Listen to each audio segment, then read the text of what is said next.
We've talked a lot about the police being passive. In Chicago, cops are pursuing a car with three, count them, three murder suspects. And eventually, the police are told to back off. And the final one of these, we're going to play 4 clips. And the last one, you can actually hear officers saying, "Back off?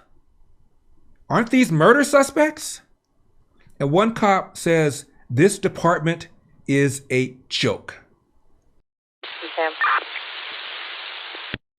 1102 Sam. We have a shooting incident. We have a shot spotter of 10 rounds at 615 South California. On pod camera, there is a white Charger with a black hood that the shooters exit out of.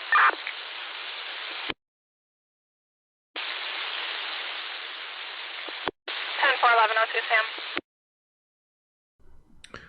This is a pursuit. 4 men, 3 of whom reportedly captured on video firing shots. And this is the Chicago Police radio transmissions. Began at 4:51 local time. Officer assigned to the local police district's technology center reported that ShotSpotter had detected 10 shots fired at 615 South California. Officer went on to describe a white Dodge Charger with a black hood that 3 men exited from to open fire. Technology Center broadcast physical descriptions of 3 gunmen who returned to the car. Officer arrived at the scene, said it appeared the victim was dead. Looks like. Okay. 1164 boy, use caution. It is going to be probably a 0110, and there was a rifle in the vehicle earlier. Where are you at now? Is it 1164 boy? Now they are pursuing this Charger. We're an available sergeant for 1164 boy. 1162, you monitoring 64 boys? That's right. Monitoring. Okay, 10-4. 64 boy, where you guys at now? And 3 minutes after the shooting, these cops were provided with the Charger's license plate number, said the car had been reported stolen. And hearing that, officers noted that a similar car was involved in a shots fired incident earlier in the day. 8 minutes after the shooting, patrol unit spots the Charger bearing the suspected license plate number. They engage the vehicle. For another 2 minutes, cops go after the car. During this time, officers confirmed the shooting on California would be a 0110, which is code number for murder. Use caution. It is going to be probably a 0110, and there was a rifle in the vehicle earlier. And you heard the supervisor say, "Are you sure? Are we sure this is a shooter?" Dispatcher says it's the vehicle that was captured on POD. POD's abbreviation for Police Observation Device. After this, cops pursue the car. But then a Chicago police supervisor terminates the chase, leading to a series of outbursts from not happy cops, one of whom said, "This department is a joke." 764. 764. Cicero now. We're notifying Cicero, yes. Yeah, 64 boy, terminate it. Alright, 1164 boy per 64 terminate. Okay. Guys, hold on. Stop talking for just a second. 1164 boy, what's your last location? For murder? The cops say, "We're stopping this termination. We're stopping this for a murder." 764 boy, west Ogden and Cicero going northbound. That car is still going south. We're not following. Alright, so the vehicle's southbound on Cicero from Ogden?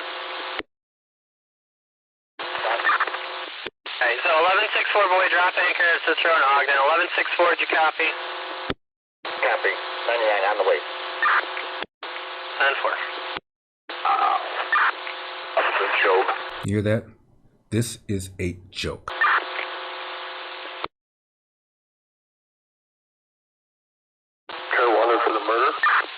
This is a joke. Aren't they wanted for a murder? And is wanted for shooting somebody, yes.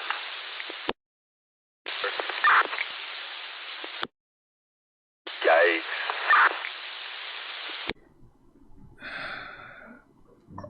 This car is wanted for a murder? And we're stopping the chase? This department is a joke. One of them even said, yikes. Now, the Chicago Police Department instituted a new vehicle pursuit policy in August 2020. 11 pages of instructions that they have to consider when deciding if a vehicle should be pursued. And if a pursuit is terminated, the policy says that no cop is going to be disciplined for terminating a pursuit.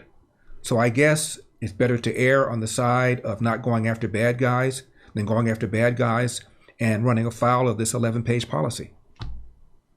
Once again, who gets hurt? If you're a bad guy, you get in your car and you are aware that if you drive fast and try to elude the police, eventually they're going to call off the search. You're going to get away with it. This is mind-numbing. Absolutely mind-numbing.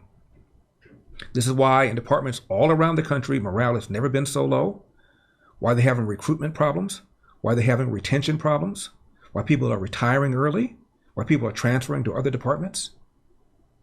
I concur with what one of the officers says. This is a joke. When we come back, you remember the soft on crime DA, Chesa Bodine, who has been recalled? Well, there's a new sheriff in town, and a whole bunch of people in that office have now been fired. Don't go away. Her name is Brooke Jenkins. She was appointed by the mayor of San Francisco to replace the recalled DA, Chesa Bodine. She had a meeting, and she let them know there were going to be changes. And those at the meeting described it as tense. Well, she has made changes. She's now fired 15 people.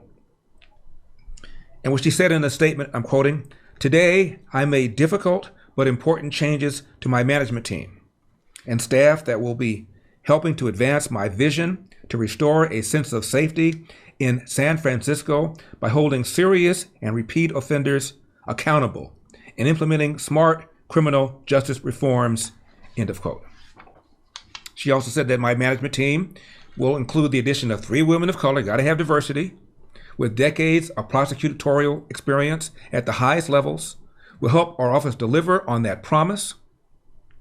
And she said, "I have full faith and confidence that these women will promote and protect public safety while delivering justice in all of its various forms," end of quote. Now, the co-founder of a progressive organization called Anti-Police Terror Project said the firings are a distressing sign. She said, quote, "San Francisco has taken 10 giant steps backward. Jenkins was dangled in front of us because she's a black woman, which was supposed to make us feel better, but the firings are terrifying," end of quote. Jenkins, by the way, quit her job with the DA's office to lead the recall effort to recall Chesa Bodine. She now has his job. Sweet. Yesterday, there was a defensive use of guns. A man was shooting at an Indiana mall, and a Good Samaritan with a concealed carry terminated the firing. And by the way, the mall had a policy that you cannot bring on firearms. Good thing this Good Samaritan ignored that policy. Here's what happened. We start too many shows and too many weeks talking about deadly shootings in this country, and here we go again. This time it happened at a mall food court in Indiana. This was last night. 3 people were killed before an armed bystander stopped the gunman. Alex Press is on the scene in Greenwood, Indiana with the latest. Good morning, Alex. Hey, good morning, George. A typical weekend here at the mall turned to chaos and panic. Authorities say the gunman had several magazines of ammunition. Victims are possibly in the food court. Overnight, a deadly mass shooting just outside Indianapolis, leaving 3 people dead and injuring 2 others, including a 12-year-old girl. Let's go ahead and declare this a mass casualty. And this morning, a Good Samaritan being hailed a hero after he shot and killed the shooter with his own gun. I heard the gun start pop, pop, pop, pop. I don't know, a good 25, 30 shots, and my couple guys I had up front hit the deck. Police say the heroic 22-year-old man who stopped the shooting was legally carrying a firearm. The real hero of the day is the citizen that was lawfully carrying a firearm in that food court and was able to stop this shooter almost as soon as he began. Cell phone video capturing the chaos inside the Greenwood Park Mall. As police rushed to the scene and were assessing where the gunman was inside the mall. Take it slow, we'll go methodical, store to store. Store employees helping customers flee for their lives. And you see how long it takes the police to get there and how little time it takes to shoot a bunch of people. Had this Good Samaritan not been there, who knows how high the carnage could have gone. The only thing running through my mind, the only thing I hear right now are the gunshots, those 4 gunshots before I started running. There were shoes, carts, strollers, literally anything you could imagine was on the floor just tossed because you knew just people dropped and ran. And an exact motive at this point remains unclear. Authorities here grateful for that Good Samaritan, Amy. And again, the policy in the mall was that you don't bring firearms on the mall. A policy that thankfully this Good Samaritan ignored. Years ago, I've been on radio for 30 some odd years.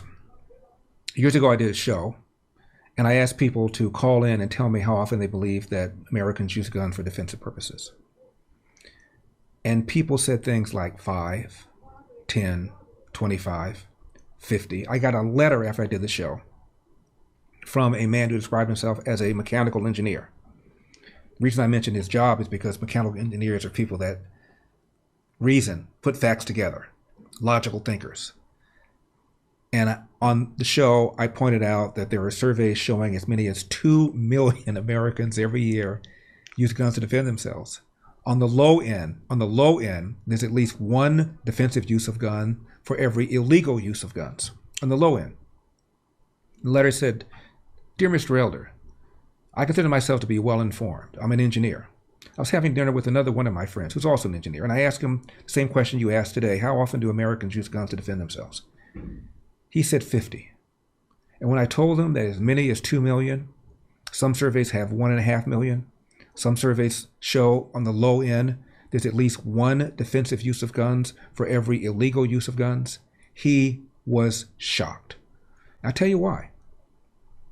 Because when somebody uses a gun to defend themselves, they usually don't call the cops and say, "Officer, I just used a gun to break off an attack." So they're underreported and they're less interesting. This story about this man that terminated this mall shooter, it'll be a one-day story. Had 10, 15, 20 people been killed in the mall, we'd still be talking about it. So it's less interesting. No blood, no headline. Now, it happens far more often than you know because the police don't report it. Here's some recent examples. Jack Wilson, 71-year-old congregant at a church and security volunteer at West Freeway Church of Christ in West Settlement, Texas, took seconds to stop a potential mass murder. This was a couple of years ago. Remember that? You don't? Gene Assam, a security volunteer at the New Life Church, Colorado Springs, dropped a murderer who had an arsenal, including grenades, who had already killed 4 people in 2 churches. Recently, a woman in West Virginia stopped a shooting at an apartment complex. And near the end of the Obama term, he ordered the CDC, the Center for Disease Control, to look at existing research on defensive uses of guns. And the report came back and didn't get a whole lot of coverage because I don't think they liked the results. It said that almost, quote, all national survey estimates indicate that defensive uses of guns are at least as common as offensive uses by criminals, end of quote. Let me read that again. Quote, all national survey estimates indicate that defensive uses of guns by victims are at least as common as offensive uses by criminals, end of quote. I repeat, the quickest way of stopping a bad guy with a gun is how quickly a good guy with a gun can get there. And that's exactly what happened at this mall. Happens far more often than Americans know. One estimate by a guy named Gary Kleck, he's a criminologist, professor of criminology at a university in Florida, says that about 1.25 million Americans every single year use guns to defend themselves, and out of that number, about 40% believe but for the firearm, they would have been dead or suffered serious bodily injury. This is underreported because it does not advance the narrative that there are, quote, too many guns in America. The problem is too many guns in the hands of bad guys. We got to be talking about what we can do to harden the targets, what we can do to keep people safe.